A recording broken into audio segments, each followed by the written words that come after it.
Docteur Alain Péroux, vous êtes psychiatre spécialisé dans les thérapies comportementales des troubles alimentaires et je vais vous poser quelques questions sur la boulimie.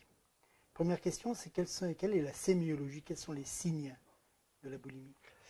Donc le tout premier signe de la boulimie, celui qui en est le plus caractéristique, c'est la crise alimentaire qui s'exprime par une ingestion massive de nourriture, vécue à la fois dans la hâte, la précipitation et en même temps avec un sentiment de perte de contrôle. Ça en est la définition et elle s'accompagne d'un sentiment ensuite de malaise, d'angoisse, de honte attaché à la crise et à la perte de contrôle. Si ces crises sont à la fréquence d'au moins une par semaine pendant au moins 3 mois, alors on parle d'un syndrome constitué. C'est le principal symptôme. Il existe un deuxième critère qui est le fait de vouloir compenser ces excès alimentaires en essayant d'éliminer de diverses façons les calories. Alors ça peut être en vomissant, tout le monde connaît ça, mais moins connu, la prise de laxatifs ou de diurétiques, qui est assez dangereux.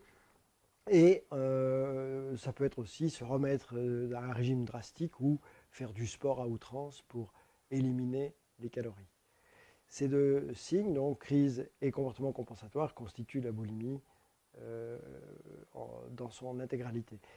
Si on supprime les comportements compensatoires, on parle alors d'hyperphagie boulimique, c'est un syndrome très proche, mais où le risque là est bien sûr de prendre du poids, puisque les crises ne sont pas compensées par les vomissements par exemple.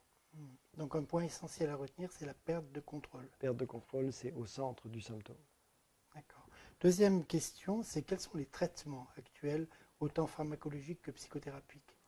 Alors, la thérapie la plus référencée, celle qui est le mieux validée aujourd'hui, est la thérapie comportementale et cognitive dans la boulimie, comme dans l'hyperphagie boulimique.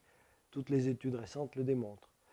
Il existe, c'est quand même à noter, une thérapie intéressante qui s'appelle la thérapie interpersonnelle, dont le principe est aussi de travailler sur l'ici et maintenant, mais dont l'angle d'attaque est très différent et obtient au terme d'un an, dans les études sur un an, des résultats assez comparables.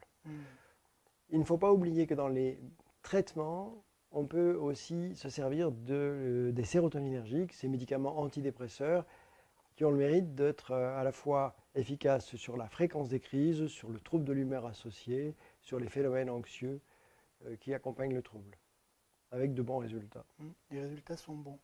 Les résultats sont à plus de 80% de succès pour la boulimie et l'hyperphagie boulimique quand on associe TCC et traitement sérotoninergique, mais on n'est pas obligé d'avoir référence au traitement systématiquement. Donc plutôt en première intention la psychothérapie, plutôt comportementale, Plutôt, ouais. La thérapie interpersonnelle qui a prouvé son efficacité, et l'association ou non avec des antidépresseurs sérotoninergiques. Parfaitement. Troisième question, c'est est-ce que vous pouvez me donner un exemple des étapes d'une thérapie? Oui, dans le cas type d'une thérapie qui se déroule banalement, on a 6 étapes relativement repérables et qui s'enchaînent assez logiquement. La toute première d'entre elles consiste à savoir s'observer, prendre des notes, noter ce qu'on mange, le noter au fil du temps, chaque fois qu'on mange quelque chose, y compris noter ses crises. Et ça, c'est une toute première étape. Observer aussi la courbe de poids et son évolution. La deuxième étape consiste à apprendre à s'alimenter de façon rationnelle. Ce qui signifie, pour résumer à l'extrême, manger au moins 4 fois par jour, manger à l'heure, chaque jour à peu près à la même heure, manger ni trop vite ni trop lentement, c'est-à-dire à un rythme adapté socialement, et manger dans un cadre adapté aussi, c'est-à-dire pas n'importe où, y compris dans la chambre, devant la télé, etc. Cette troisième étape va consister plutôt à développer cette fois les compétences personnelles. On s'attache dans cette dimension à reconquérir une bonne estime de soi, une image réaliste de son corps et de sa silhouette, déplacer aussi ses pôles d'intérêt, ses valeurs personnelles vers d'autres sujets que le poids, la nourriture, la silhouette, ou développer par exemple les compétences interpersonnelles, etc. Dans la quatrième étape des soins, on va s'intéresser à reconquérir une capacité à,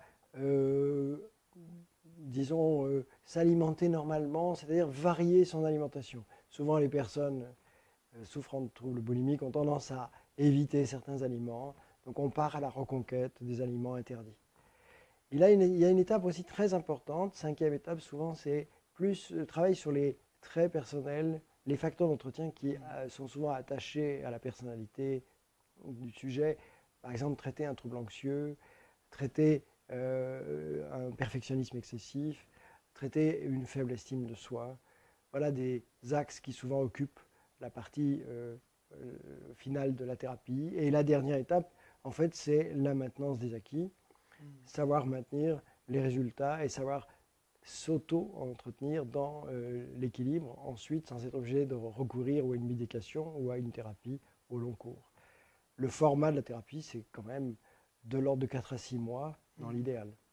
Est-ce qu'il y a un travail spécifique pour la prévention des rechutes? Oui, 2 ou 3 points sont nécessaires. Savoir repérer les situations à risque, les périodes de faux pas, de glissade, quand les gens voient réapparaître une crise ou l'autre, ne pas traiter ça comme une banalité, savoir prendre conscience qu'il y a un risque, mais ne pas non plus dramatiser. Un faux pas n'est pas une rechute, réagir rapidement. La réaction est souvent auto-observation et reprendre les principes de la thérapie, retourner un petit peu à ses cahiers pour retrouver la maîtrise perdue momentanément. Dans le pire des cas, savoir ressolliciter le thérapeute si on sent qu'on perd pied. Docteur Perroux, je vous remercie beaucoup. Je vous en prie.